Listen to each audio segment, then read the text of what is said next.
François Bon, atelier d'écriture, cycle été 2024. 2024, eh bien on va se faire la 24. Alors, on a beaucoup travaillé, vous le savez, et là, tous ces derniers jours, avec Annie Ernaux, avec Georges Perec, je pense qu'on a fouillé du fond. Surtout avant, on avait eu des boulots là sur la syntaxe. Évidemment, on est juste à un petit pont, l'atelier continue jusqu'à la 40e proposition. Mais pour moi, il y a toujours deux directions au moins qui se croisent quand on lance comme ça une proposition. Oh, la première, elle est belle, elle est gentille, elle est jolie, c'est se dire, bon, ben, de temps en temps, là, justement, on est dimanche, fête nationale, eh bien, on lâche un petit peu. Et si on faisait un exercice sans consigne, c'est pas encore une consigne, je vais quand même en donner une, mais l'idée, ce serait ça. Là, je vous parle pas beaucoup, je vous montre juste un texte, comment ça marche, et puis c'est surtout un thème, et sur ce thème, hop là, carte blanche. Et quand je dis que c'est jamais si simple que ça dans nos petits commerces, eh bien, c'est que chaque fois qu'on se risque vers la fiction, qu'est-ce qu'on va jouer là dans la fiction ? Bien, on va jouer cet univers là, qui commence de se construire là chez chacune, chez chacun. On va commencer de retrouver là, même si on fait carte blanche, mais la carte blanche elle démarre pas de rien, elle démarre de ce qui se joue là dans les textes. Il y a toujours dans ces cycles une impatience. Ah, quand est-ce que ça va commencer à ressembler à un livre ? Quand est-ce que ça va faire une histoire ? Ça, c'est après, c'est rétrospectif. Mais pour que ce soit rétrospectif, il faut ces points d'ancrage, il faut ces points d'échappée. Aujourd'hui, on va faire une échappée. Et ça tombe bien, c'est venu un petit peu pragmatiquement, par hasard, c'est venu avant-hier, un message de Emmanuel Cordoliani qui me signalait une chaîne YouTube en disant « Tiens, tu as repéré ça, tu connais ça ?» Alors, direction ordinateur, on y est. Il s'agissait d'une lecture du Cheval de Troie de Paul Nizan. Bon, Paul Nizan, je vois qui c'est. Est-ce que j'ai des livres à lui chez moi ? Ben non, j'en ai commandé, attention. Un livre qui s'appelle Le Cheval de Troie, qui est repris chez Gallimard, l'imaginaire. C'est pas... Moi, je connaissais Chien de garde, mais celui-là, je ne le connaissais pas du tout. Et la chaîne est faite par un gars qui s'appelle Thomas Cousseau, que je ne connaissais pas du tout. Dès que j'ai cliqué sur le petit triangle, Paul Nizan, 1905-1940, compte, il est mort à 35 ans. Voilà, le gars en question. Il est comédien, ça c'est son mot à lui. Moi, j'aime pas appeler les gens comédiens, je dis plutôt acteur. Fond blanc, parole totalement nue, regard caméra, et quand il se met à lire, alors j'ai même regardé d'autres, évidemment, je me suis abonné, toujours s'abonner aux chaînes, c'est important, comme ça, au lieu des choses arbitraires que vous propose YouTube, c'est votre choix qui vient d'abord. C'est une chaîne qui commence déjà à accumuler pas mal de petites lectures, tout simples comme ça. J'ai découvert d'autres choses, j'ai découvert une nouvelle d'Émile Zola, La mort d'Olivier Bécaille, il y a ce poème d'Alfred de Vigny, La mort du loup. Ah ouais, c'est-à-dire à mesure qu'il était en train de le lire, moi les vers, là, ça me revenait dans la tête comme un truc connu par cœur, mais qu'on aurait oublié d'il y a longtemps. Et donc c'était Thomas Cousseau lisant Le Cheval de Troie de Paul Nizan. Il lit une préface d'un historien, biographe de Nizan, expliquant pourquoi et comment ce type un petit peu relégué sur les bords, et puis tu te sens un petit peu coupable. Oui, c'est du roman avec du politique. Et on sait que littérature, engagement, tout ça, ça fait pas forcément bon ménage. Mais on est en 1935, on est juste avant le Front populaire, on est dans la grande montée des ombres. Et puis, en ligne de mire, il en parle, il y aura La nausée de Jean-Paul Sartre, il y aura L'étranger d'Albert Camus. Et on est là, je dirais, dans cette espèce de même gros embryon. Et quand vous ouvrez le livre, waouh! Et là, en écoutant... c'est Emmanuel Cordoliani encore qui dit mais tu as vu le thème, tu as vu ce qu'il écrit, Paul Nizan, il décrit des gens qui dorment. Alors, je ne pensais pas du tout, là, atelier. Et moi, quoi ? On a travaillé souvent sur visage. On a travaillé souvent sur l'univers des rêves. Mais quelqu'un est venu dans la littérature et a parlé de gens qui dorment. Alors là, je me suis dit, toi, qu'est-ce que c'est un atelier? Qu'est-ce qu'on fait ensemble? Eh ben, on cherche, on travaille ensemble. T'as quelque chose de nouveau là qui te vient, tu dis, allez, hop là, on y va, on s'y met tous de l'atelier. Et puis ça y est, ma consigne, elle est faite. Alors un grand merci Thomas Cousseau. On revient ordi, Paul Nizan, Le Cheval de Troie. Et c'est ça, moi, qui me retient souvent dans cette période de la littérature. Le passé simple, et il n'attendit pas qu'on lui répondit. Il marcha vers le pré qui montait sous des pommiers, des cerisiers sur...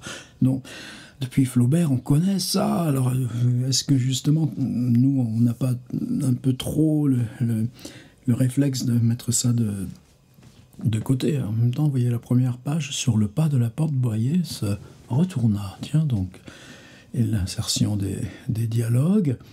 Et si on continue, oh bah, ça vient tout de suite. Ils sont là, des hommes, des femmes. Ils venaient de déjeuner, les nourritures, la viande, les fruits, le vin les pénétrait, entrait dans la substance de leur corps. Tu dis, bon, c'est bien, ils ont fait un pique-nique, mais substance de leur corps, tu dis, tiens, cette phrase-là, ils avaient chaud, ils se sentaient dénoués, ils n'avaient pas envie de parler.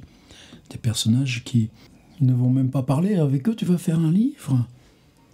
Étendu sur une herbe dont ils n'avaient pas l'habitude, une herbe pacifique, et le mot pacifique, comme il peut résonner dans ces années-là, sur lesquelles on pouvait s'abandonner. Vous voyez déjà tout le vocabulaire qui est en train de monter. Substance de leur corps, dénouée, étendue, s'abandonner. Une herbe sans serpent, même pas de fantasme ni de rêve, sous un ciel sans orage. Ils habitaient les villes. On a travaillé sur le mot habiter, on a travaillé sur la ville. Ils avaient fini par perdre l'expérience de cette terre sur laquelle ils faisaient la planche. La planche, tu sais, c'est quand tu es dans l'eau, tu laisses tout, les bras comme ça, et que tu t'aperçois que c'est bon, merci Archimède, tu flottes. La terre des villes est couverte d'une carapace de pierre taillée ou d'un enduit noir malaxé par des machines, fondu par des chaudières, d'une croûte qui défend à la terre de respirer, de s'imbiber des eaux de pluie, de se dispenser en poussière, qui protège de son contact les hommes des villes. C'est un support raisonnable pour la marche, mais on ne s'étend pas sans défense sur le pavé des villes, sauf dans la paresse d'un évanouissement, sauf dans le dénouement de la mort. Et là tu te dis, waouh, la phrase traditionnelle française, quand c'est manié avec du muscle, voilà ce que ça donne. Et puis, tout d'un coup, ce glissement. Et c'est là où le passage que je vous ai mis en téléchargement. Une figure humaine n'est ni simple ni lisse. On y découvre des lignes, des creux, des soulèvements, des différences de grains comme on n'en avait jamais vu à distance sur le visage des gens. La terre n'est ni simple ni lisse. C'est-à-dire figure humaine et terre, on a cette espèce d'analogie qui se fabrique. Le pavé seul et simple.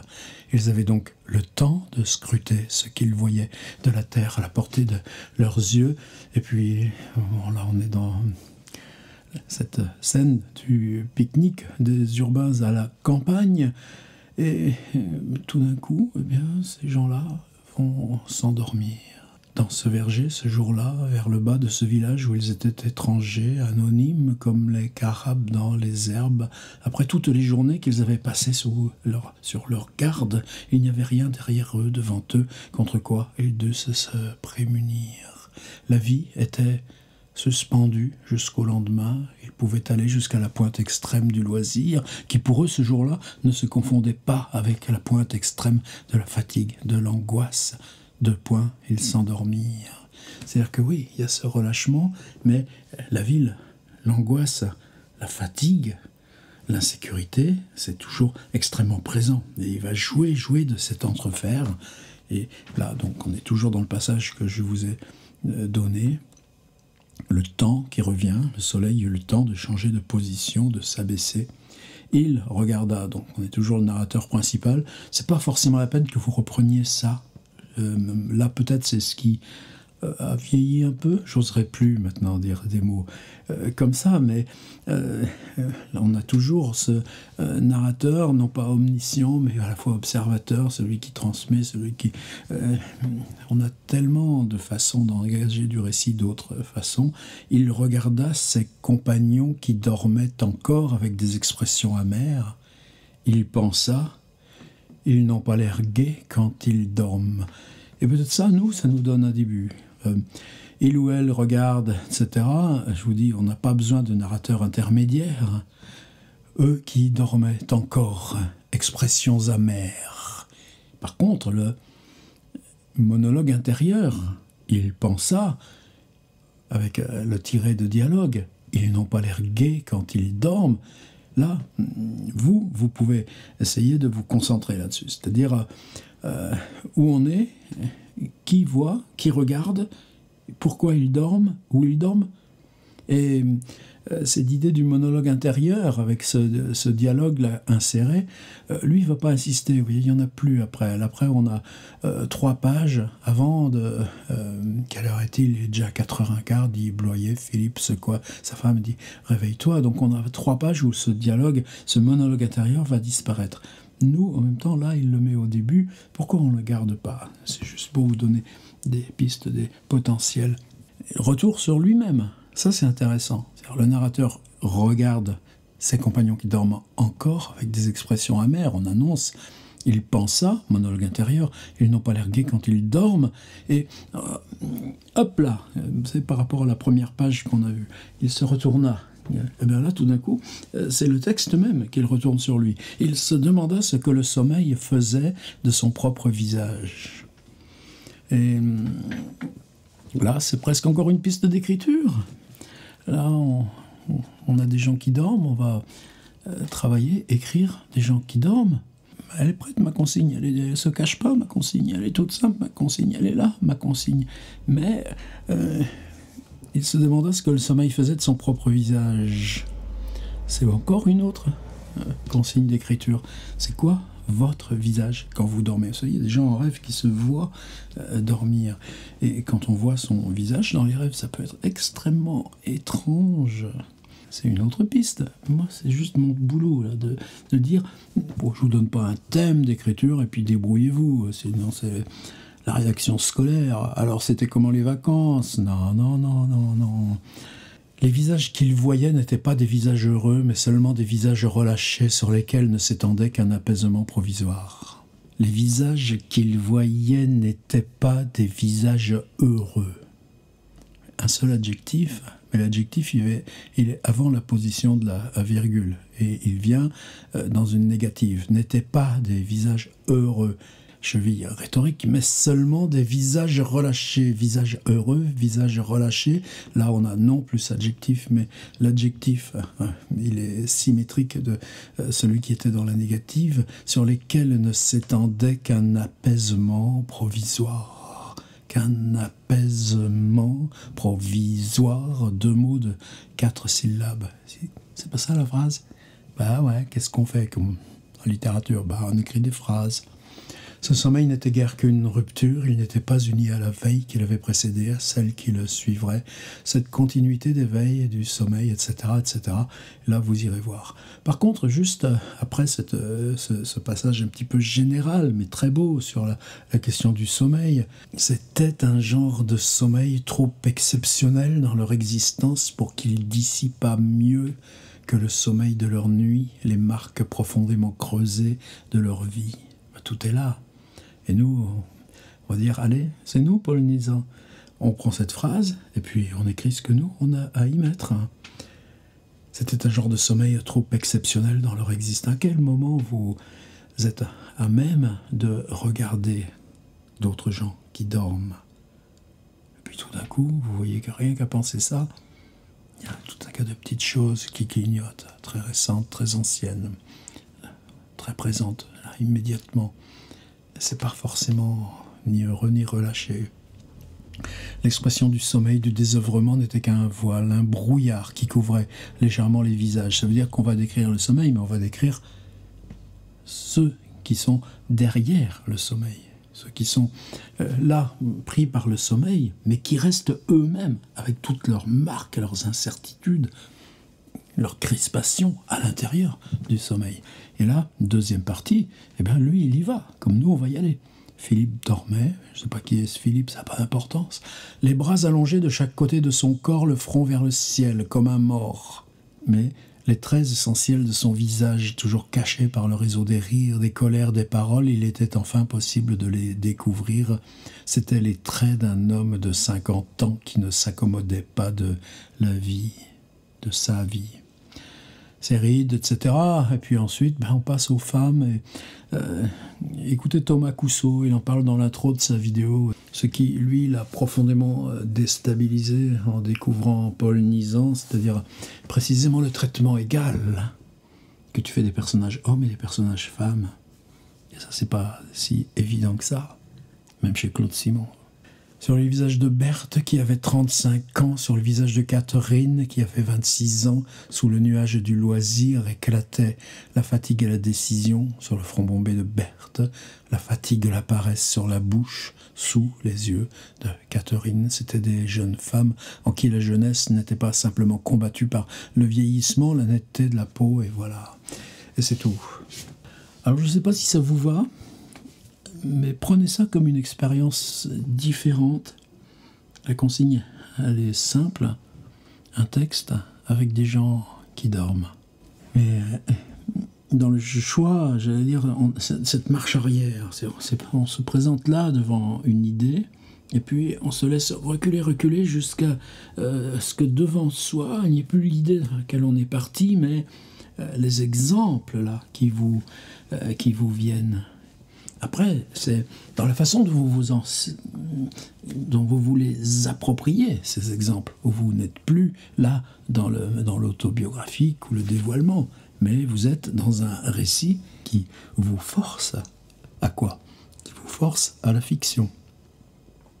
Mais sur ce thème, sur la conscience, sur la conscience qui échappe, dans Marcel Proust, on a de très beaux passages dans La prisonnière de Albertine qui dort pendant que lui la regarde et cherche à voir. Est-ce qu'elle ment? Est-ce qu'elle ne ment pas? Et quand elle dort, qu'est-ce qu'elle avoue du mensonge? Il n'y a rien de neuf sous le ciel littéraire, mais c'est une idée trop belle pour qu'on la laisse passer.